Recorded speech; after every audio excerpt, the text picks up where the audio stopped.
Pertanggungjawaban itu adalah membuat sebuah buku sebagai bahan laporan dan juga bisa dijadikan alat evaluasi.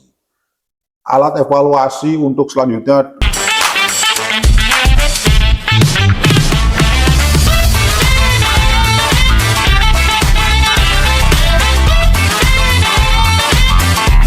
ya, selamat malam sahabat Bawaslu. Masih bersama kami, saya tidak sendirian ya, saya ditemani oleh anggota Bawaslu Kota Tegal, yaitu Bapak Sukristo dari Divisi Penanganan Pelanggaran. Baik, sahabat Bawaslu, dalam episode ini kami akan membedah terkait buku Divisi Penanganan Pelanggaran yang diterbitkan oleh Bawaslu Provinsi Jawa Tengah dengan judul buku Jejak Penegakan Keadilan Pemilihan 2024 di Jawa Tengah. Sebelumnya saya persilahkan untuk Bapak Sukristo, barangkali ingin menyapa sahabat Bawaslu yang sedang menonton. Silahkan Pak Sukristo. Ya, makasih Mas Krisna. Sahabat Bawaslu Kota Tegal yang saya cintai, saya Sukristo, anggota Bawaslu Kota Tegal. Dalam hal ini saya membidangi Divisi Penanganan Pelanggaran dan Penyelesaian Sengketa Bawaslu Kota Tegal. Mudah-mudahan interaksi ini bisa membawa manfaat untuk seluruh sahabat Bawaslu Kota Tegal di mana saja berada. Oke, terima kasih Pak Sukristo atas sapaannya untuk sahabat Bawaslu Kota Tegal. Baik, kita langsung saja ya Bapak Sukristo untuk membahas atau membedah tentang buku Divisi Penanganan Pelanggaran yang diterbitkan oleh Bawaslu Provinsi Jawa Tengah. Sesungguhnya ini sangat menarik ya, dari sisi buku, apalagi layout covernya. Pak Sukristo. Di sini ini covernya itu ada gambar timbangan sama badut ya Pak Sukristo ya. Mungkin Pak Sukristo bisa menceritakan kenapa memilih cover dengan gambar timbangan dan badut. Silahkan barangkali Bapak bisa makasih, Mas menjelaskan. Kalau cover mungkin layout dari Bawaslu Provinsi ya Jawa Tengah, dalam ini Provinsi Jawa Tengah gitu ya. Jadi mungkin dengan timbangan itu lambang keadilan pemilihan atau pemilu gitu ya, karena kita sudah diamatkan undang-undang untuk berlaku adil terhadap peserta pemilu apapun itu konteksnya. Nah, apa sih latar belakang yang di latar belakang pembuatan buku ini ya. Jadi pertama kita sebagai lembaga penyelenggara pemilu atau pemilihan dalam hal ini di konteks pemilihan serentak 2024 ini kan diberi sebuah tanggung jawab ya. Tanggung jawab dalam pekerjaan. Bentuk pertanggungjawaban itu adalah membuat sebuah buku sebagai bahan laporan dan juga bisa dijadikan alat evaluasi. Alat evaluasi untuk selanjutnya untuk jadi bahan pertimbangan dalam pengambilan keputusan. Misalkan persoalan-persoalan di penanganan pelanggaran yang cukup luas gitu ya Mas Krisna ya. Jadi kalau kita kenapa sih Bawaslu Provinsi Jawa Tengah membuat sebuah buku gitu ya. Jadi itu kan sebagai dasar bentuk tanggung jawaban. Kedua, sebagai bahan evaluasi pemilihan selanjutnya, 5 tahunan sekali. Yang ketiga adalah sebagai bahan dokumentasi secara tertulis apapun itu bentuknya, semua kegiatan kita harus semua terdokumentasi. Nah, kalau sebagai bahan evaluasi, mungkin pemilu atau pemilihan itu hanya produk kegiatan pengulangan, saya kira. Pengulangan sama masa 5 tahunan sekali dan sebagainya. Tapi dalam rangka pengulangan itu, pasti ada potensi-potensi yang lain, kemungkinan baru gitu ya.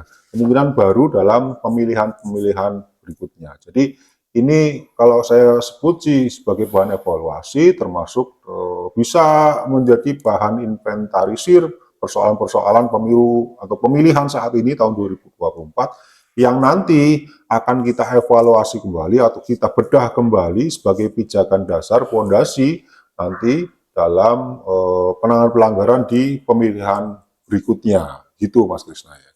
Oke. Baik, Pak Sukristo, terima kasih atas penjelasan terkait cover dan latar belakang pembuatan buku ini. Cukup menarik ya, bukunya juga tidak terlalu tebal. Dalam buku ini, Pak, ada berapa bab, Pak, dalam buku ini, Pak, yang sedebal ini, Pak? Jadi kalau tidak salah itu ada 5 bab ya, Mas. Jadi ada 5 bab yang kalau tidak salah itu, di 5 bab, 4 adalah daftar inventaris masalah. Yang 1 mungkin sebagai dinamika persoalan penanganan pelanggaran seluruh wilayah Jawa Tengah. Nah, 4 bab yang mungkin saya pribadi bisa membuka daftar inventaris masalah itu kan pengulangan proses pemilihan sebelum-sebelumnya. Kalau tidak salah itu ada pertama netralitas ASN dan kepala desa. Itu kan dari dulu juga sama temanya saya kira. Jadi nggak ada yang baru saya kira. Kedua pemasangan alat lembaga kampanye misalkan. Dari dulu juga sama saya kira. Ketika pelanggaran kode etik penyelenggara dari dulu juga sama. Tapi memang dinamikanya mungkin berbeda, rasanya berbeda, situasinya mungkin berbeda, tapi konteksnya masih sama begitu ya. Yang keempat mungkin penanganan pelanggaran mungkin ya. Jadi mungkin dari 5 bab itu mungkin cukup menarik juga Mas Krisna. Jadi ada beberapa persoalan-persoalan yang daerah tertentu misalkan punya kultur budaya yang berbeda-beda dengan kita di wilayah Kota Tegal. Gitu kira-kira Mas Krisna ya. Oke, baik Pak Sukristo. Terkait buku, Pak, siapa saja sih penulis dalam buku ini, Pak Sukristo? Iya, jadi penulis buku ini semua Bawaslu Kabupaten Kota seluruh wilayah Jawa Tengah. Ada 35 kabupaten kota.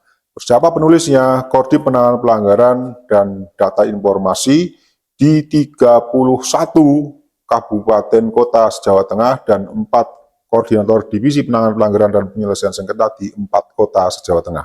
Jadi jumlahnya 35 kabupaten kota. Kalau yang 31 kabupaten kota itu koordibnya penanganan pelanggaran dan data informasi di 4 kota, Kota Tegal, Kota Pekalongan, Salatiga, Magelang itu penanganan pelanggaran dan penyelesaian sengketa. Itu perbedaannya Mas Krisna ya.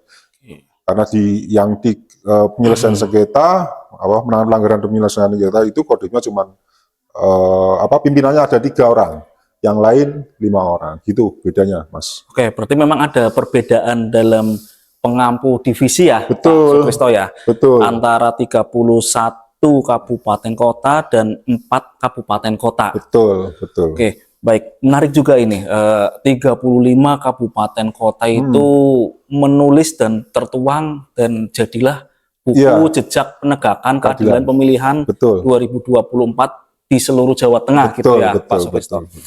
Oke, baik Pak Sukristo. Jadi saya nambahin sedikit lagi, artinya kenapa sih perlu dibuat buku oleh para kodim pelanggaran sewilayah Jawa Tengah gitu ya, khususnya kabupaten kota.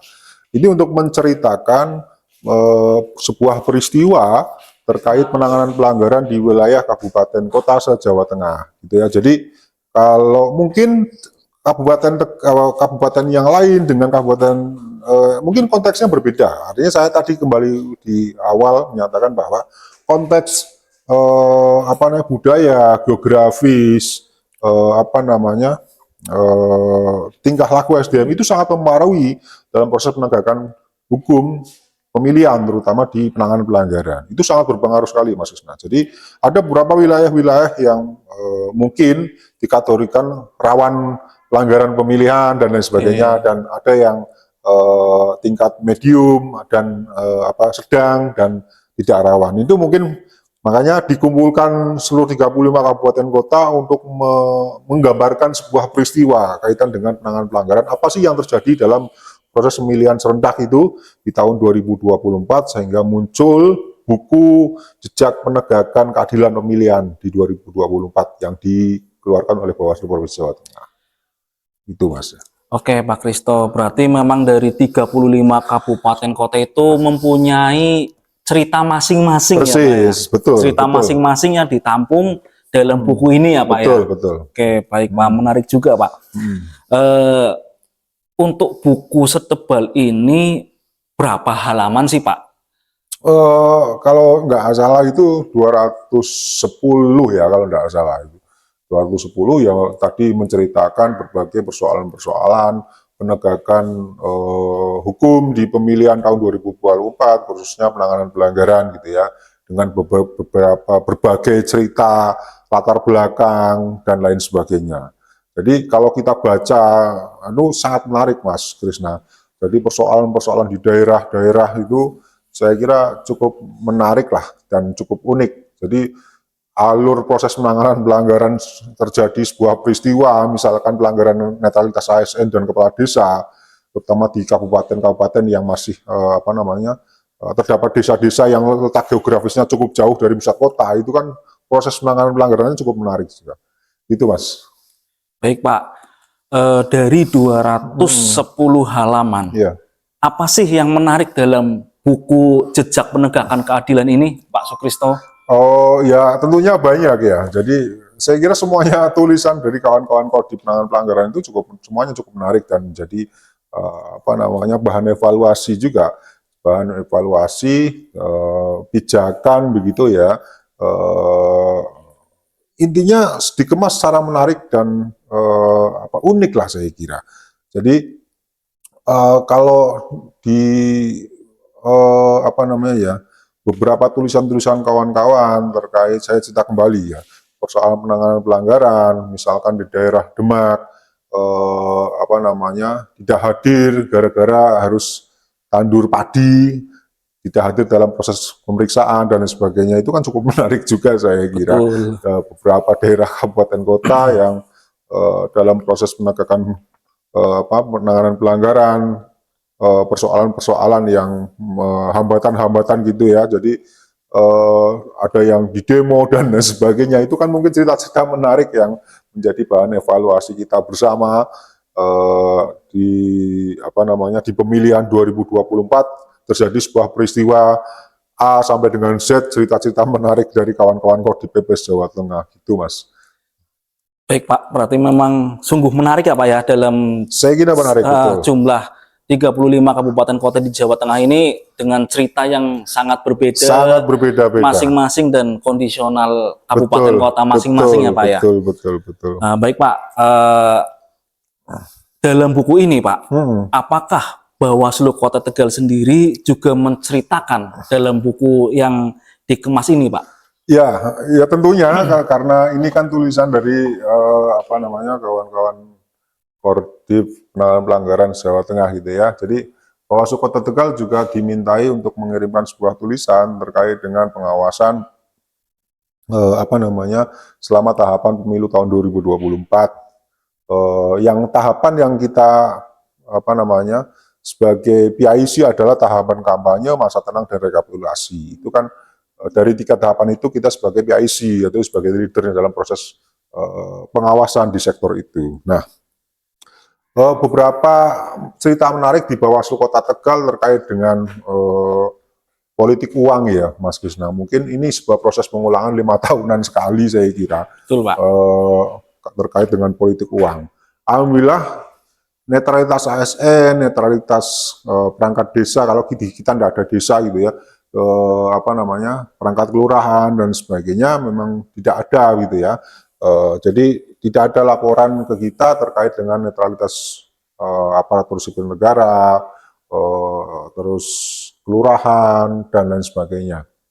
Nah, terkait kembali lagi politik uang yang kita tulis di di jejak penegak keadilan pemilihan yang 2024 dikeluarkan oleh Bawaslu Provinsi Jawa Tengah. Nah, kita coba menceritakan sebuah peristiwa terkait dengan politik uang di Bawaslu Kota Tegal selama masa pemilihan. Jadi dalam pemilihan tahun 2024 ini, alhamdulillah untuk wilayah Kota Tegal tidak ada laporan terkait politik uang. Juga ada beberapa mungkin yang menjadi informasi awal terkait penggunaan politik uang di wilayah Kota Tegal.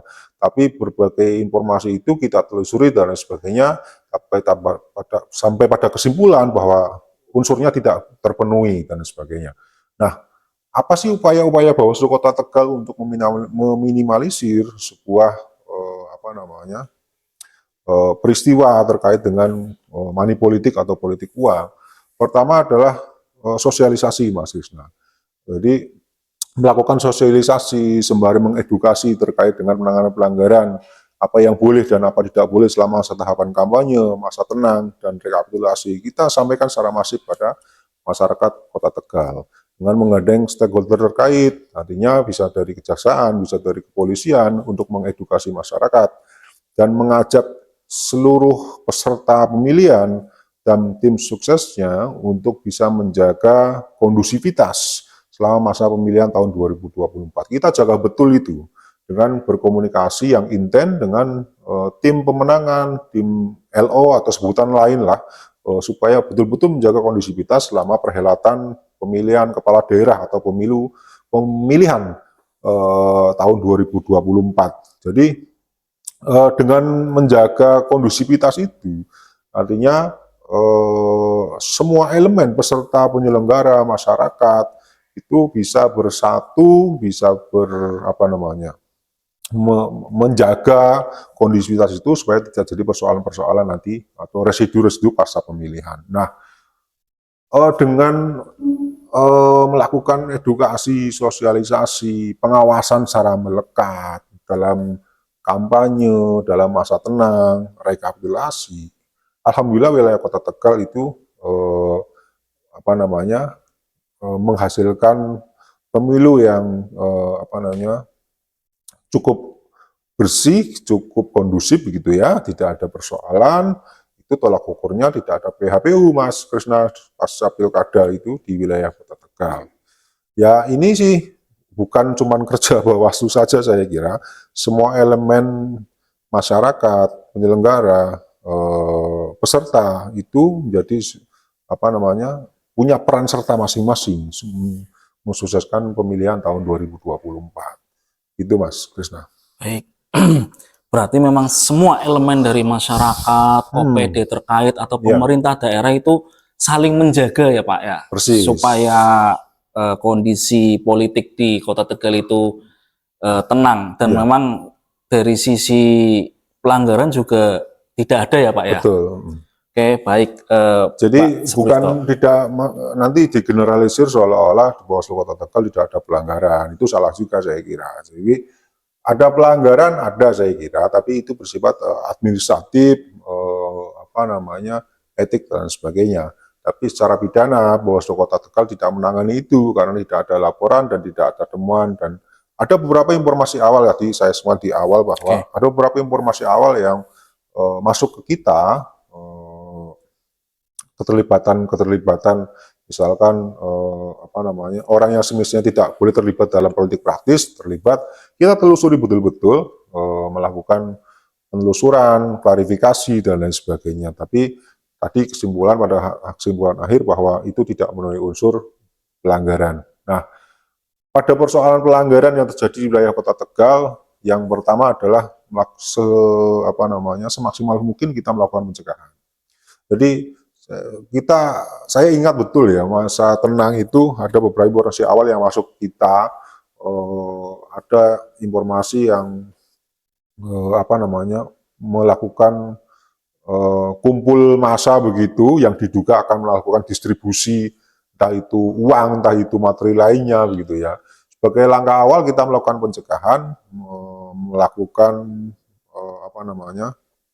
tindakan preventif dengan mendatangi lokasi yang menurut informasi awal sampai di kita di lokasi tertentu.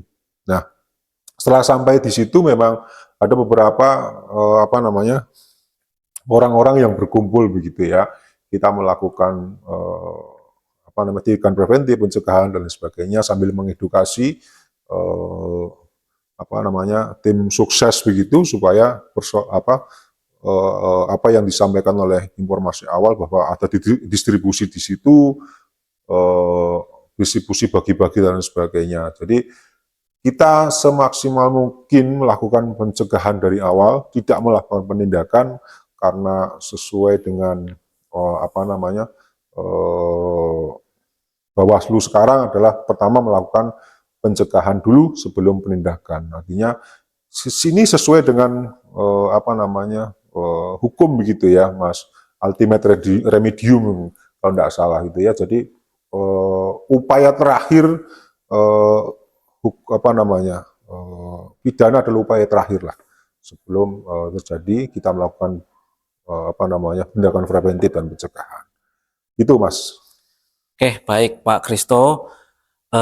Biar lebih menarik lagi Pak Kristo, kita membedah penulisan ya, khususnya di Kota Tegal ini. Di sini tertulis, nah, Bawaslu Kota Tegal itu mengambil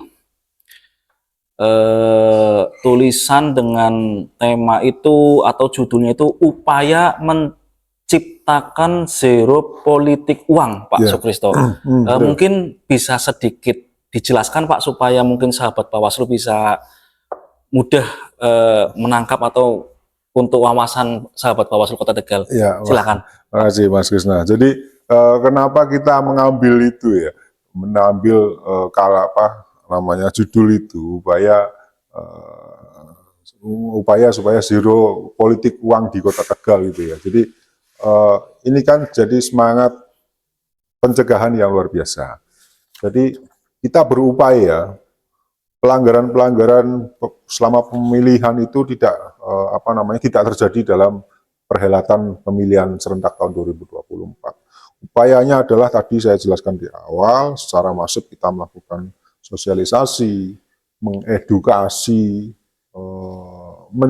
bagian dari upaya pencegahan, terus bersama-sama dengan stakeholder melakukan patroli, Mas Krisna, patroli selama masa tahapan kampanye, hari tenang dan rekapitulasi, kita melakukan patroli pengawasan, dan ketika ada sebuah kampanye kita melakukan pengawasan secara melekat begitu, melibatkan rekan-rekan di pengawas ad hoc, di pengawas kecamatan, pengawas kelurahan, dan pengawas TPS gitu ya.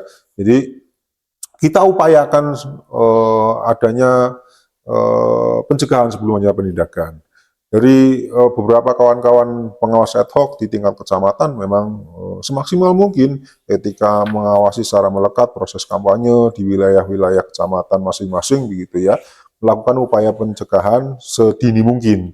Dengan cara apa? Dengan cara menyampaikan surat himbauan begitu ya untuk mentaati regulasi selama masa tahapan kampanye dan masa tenang. Nah, upaya-upaya itu memang membuahkan hasil saya kira. Jadi upaya secara preventif mencegah begitu dengan melakukan surat himbauan kepada peserta pemilu, beserta timnya berjenjang ke desa atau kelurahan gitu ya, itu membuahkan hasil. Jadi persoalan penanganan pelanggaran selama masa perhelatan pemilihan tahun 2024 alhamdulillah bisa diminimalisir sehingga tidak menimbulkan residu-residu yang mungkin nanti menjadi catatan kita, Mas Krisna, selama perhelatan itu.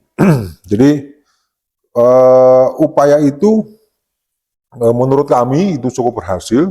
Alhamdulillah kalau kita melihat track laporan di kita, hanya ada satu laporan tapi memang tercabut begitu ya, karena tidak memenuhi unsur formil dan materialnya. Jadi mungkin kalau barometer kita ya alhamdulillah sukses lah menurut kita ya, karena mungkin gini ya saya kira ya, barometer mungkin penyelenggara pemilu peserta itu kan mungkin berbeda-beda ya. Jadi mungkin di KPU begitu barometer kesuksesan pemilihan ini ya mungkin dengan jumlah partisipasi pemilih yang meningkat, mungkin begitu ya. Jadi terus di peserta pemilihan itu sukses itu ya bisa jadi karena mungkin menang begitu ya.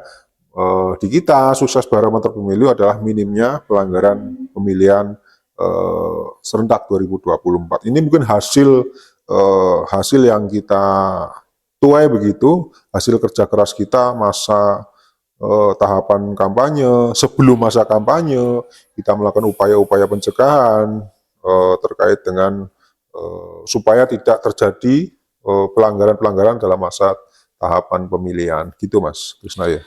Baik Pak, berarti memang peran dan upaya pencegahan yang dilakukan oleh Bawaslu Kota Tegal itu bisa meminimalisir pelanggaran yang terjadi ya Pak ya. Betul. Walaupun memang sempat ada laporan dari masyarakat, tapi ternyata dicabut kembali gitu ya Pak ya. Betul. Baik Pak. Nah, kita sudah membahas upaya dan peran pencegahan oleh Bawaslu Kota Tegal. Nah, di sini ada yang menarik. Peran pengawas kecamatan atau pengawas ad hoc dalam pencegahan pelanggaran atau mungkin dalam masa kampanye itu apa, Pak Sukristo? Mungkin supaya meminimalisirkan pelanggaran-pelanggaran yang terjadi. Ya, peran pengawas ad hoc ya. Jadi ad hoc itu kan dari mulai panwas kecamatan sampai dengan panwas kelurahan gitu ya, sampai dengan nanti tingkat bawah pengawas TPS. Itu peran yang cukup luar biasa menurut saya sebagai ujung tombak pengawasan di wilayah kecamatan masing-masing dan kelurahan masing-masing. Dalam proses pengawasan tahapan kampanye, kawan-kawan di tingkat kecamatan, tingkat kelurahan itu saya kira cukup maksimal sekali dalam proses pengawasan secara melekat. Terjadi persoalan-persoalan miskomunikasi dengan peserta pemilu dan pengawas tingkat kecamatan, ada beberapa yang memang ada terjadi persoalan komunikasi atau gesekan-gesekan kecil, saya kira salah pemahaman dan salah pemahaman menafsirkan regulasi dan sebagainya. Jadi ada beberapa peristiwa-peristiwa unik saya kira ketika proses kampanye, misalkan salah satu peserta berubah tempat lokasinya, seharusnya di lokasi A ternyata dirubah tanpa pemberitahuan pada pengawas kampanye atau dalam hal ini kepolisian sebagai pemegang penerbit Mas Krisna, surat STTP itu ya STTP Pak ya? Surat pemberitahuan di STTP ya? Pemberitahuan di lokasi A ternyata berubah dan tidak ada pemberitahuan dan sebagainya. Itu kan kadang-kali itu muncul juga di dalam proses kampanye ya. Kalau memang bisa dipahami kan ada perubahan lokasi atau tempus gitu ya, dari A ke B itu kan harusnya ada pemberitahuan misalkan. Itu kadang-kadang kita tidak diberitahu, akhirnya jadi persoalan miskomunikasi. Ada beberapa semua alhamdulillah bisa diselesaikan secara baik-baik Mas Krisna. Persoalan-persoalan pindah lokasi atau malah ada yang pindah hari dan sebagainya. Kita sarankan untuk mengurus lagi STTP ke pihak kepolisian, karena ke pihak kepolisian sebagai yang bisa mengeluarkan STTP adalah pihak kepolisian. Itu Mas. Ya, berarti memang tugas seorang pengawas itu cukup berat ya Pak ya? Saya kira cukup berat, kita hampir 24 jam ya. Jadi ada cerita unik lagi saya kira ya. Malam masa hari tenang itu ada informasi awal sampai ke kita terkait adanya informasi penyebaran materi lainnya pada masa tenang.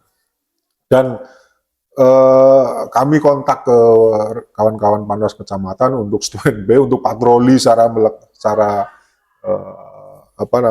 menyeluruh, melibatkan kawan-kawan pengawas kelurahan gitu untuk melakukan pencegahan, patroli dan sebagainya. Ini terjadi malam hari menjelang besoknya adalah pencoblosan, dan itu sudah unik sekali saya kira. Hampir jam setengah 2 pagi kita nongkrong begitu, katanya informasi akan lewat situ dan sebagainya. Hampir subuh kawan-kawan Panwasem baru selesai, ternyata tidak ada orang yang diduga akan melakukan distribusi materi kepada para warga. Dan misalkan dalam tahapan kampanye itu kan ada unik lagi, misalkan ada indikasi misalkan paslon tertentu akan melakukan sholat berjamaah di sebuah masjid, dan lepas itu ada tanya jawab, dialog dan sebagainya yang dimungkinkan atau diindikasikan ada potensi kampanye di situ. Itu kan hal yang dilarang ya. Jadi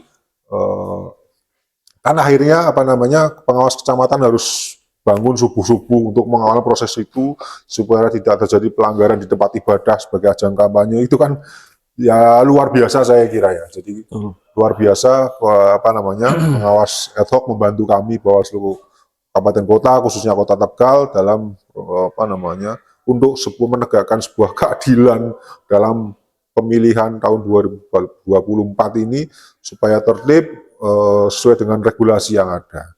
Itu Mas. Jadi kalau cerita-cerita unik saya kira cukup banyak sekali, tidak saya sampaikan semuanya di sini, nanti waktunya tidak cukup saya. Ya. Itu Mas. Baik Pak Sukristo, dari upaya pencegahan, patroli dan lain sebagainya. Nah, hasil dari pengawasan ketat di Kota Tegal itu apa, Pak Sukristo? Ya, cukup banyak saya kira ya. Jadi hasil pengawasan ketat itu ada, mungkin kalau kita lihat pelanggaran yang bersifat pidana memang tidak ada sama sekali. Jadi kalau pelanggaran administratif beberapa ada memang, dan sudah kita keluarkan sebuah saran perbaikan, terutama netralitas penyelenggara pemilu lah saya kira. Jadi kadang-kadang kan bingung juga ya, misalkan orang itu tidak tahu masuk dalam kepengurusan partai politik atau anggota politik, ternyata daftar pengawas ad hoc, entah itu KPPS, PPS, PPK, itu kan ternyata setelah ditelusuri lewat Sipol, oh ternyata nama saya masuk dalam Sipol sebagai anggota partai politik. Itu kan pencatutan nama ya. Makanya orang itu kadang-kadang tidak sadar. Nah, kita melakukan pengawasan, penelitian sampai dengan ternyata memang benar-benar terlibat dan sebagainya, melakukan charper. Tidak hanya itu saja Mas. Ada beberapa anggota misalkan KPPS yang terindikasi sebagai tim pemenangan salah satu paslon tertentu misalkan. Nah, kita melakukan kajian, penelitian, memang telah terbukti ya, kita lakukan saran perbaikan kepada KPU untuk menindaklanjuti itu. Misalkan berdasarkan kajian memang terbukti betul bahwa orang itu terlibat secara aktif begitu, masuk dalam tim pemenangan dan sebagainya. Itu kan konteks pelanggaran administratif gitu ya. Terus ada lagi misalkan pelanggaran administratif, pelanggaran lainnya misalkan RT, RW dan sebagainya yang menjadi tim pemenang atau masuk anggota partai politik tertentu, itu kan sesuai perwal tidak boleh kan RT dan RW masuk dalam jajaran anggota partai politik. Itu sebuah, saya kira luar biasa Mas, perhelatan pemilihan tahun 2024. Ya alhamdulillah kita pada satu kesimpulan bahwa pemilihan tahun 2024 ini cukup smooth lah di Kota Tegal, cukup saya kira cukup tidak ada persoalan lah saya kira, sesuai dengan tagline KPU, pilkada gawe bunga. Ternyata memang semua masyarakat Kota Tegal itu bunga, tidak ada persoalan. Kalau kita barometernya tidak ada PHPU berarti clear, tidak menimbulkan residu. Kalau residu pasti ada saya kira, tim yang belum bisa menerima dan lain sebagainya. Tapi secara keseluruhan bahwa pemilihan kepala daerah atau pemilihan serentak tahun 2024 di Kota Tegal berlangsung aman. Itu Mas Krisna ya. Oke, baik Pak Kristo, ini cukup menarik kita membahas atau membedah buku yang dikeluarkan oleh Divisi Penanganan Pelanggaran Bawaslu Provinsi Jawa Tengah. Betul. Dan kita juga sudah membedah penulisan dalam buku ya, khususnya penulisan di Bawaslu Kota Tegal. Baik sahabat Bawaslu, mungkin apa yang bisa tadi dijelaskan oleh Pak Sukristo bisa menjadi wawasan untuk sahabat Bawaslu Kota Tegal. Mungkin salah satunya juga mungkin adik-adik yang masih kuliah ya, Iya. Pak, barangkali mungkin mau riset atau apa, ya silahkan Ya, datang monggo saja, ya monggo. silahkan datang ke Bawaslu Kota Tegal. Di situ ada pojok pengawasan ya, Betul. Pak Sukristo. Pojok pengawasan itu juga banyak terkait buku-buku pengawasan, penanganan pelanggaran dan lain sebagainya. Mungkin masyarakat atau sahabat Bawaslu Kota Tegal jika ingin mampir, silakan saja bisa memanfaatkan pojok pengawasan tersebut ya, Betul, Pak betul, Sukristo. betul, betul. Oke, baik Pak Sukristo, terima kasih Mas Isna, atas sama-sama. penjelasan atau membedah buku jejak penegakan keadilan pemilihan ini untuk sahabat Bawaslu Kota Tegal. Terima kasih. Next time bisa bertemu dengan kami berdua. Baik Pak Kristo, sebelum kita tutup acara ini, kita bertagline dulu Oke, untuk oke. sahabat Bawaslu Kota Ya. Tegal. Baik Pak, Ayo. 1, 2, 3. Bersama rakyat, awasi pemilu, bersama Bawaslu, tegakkan keadilan pemilu. Sampai jumpa lain waktu.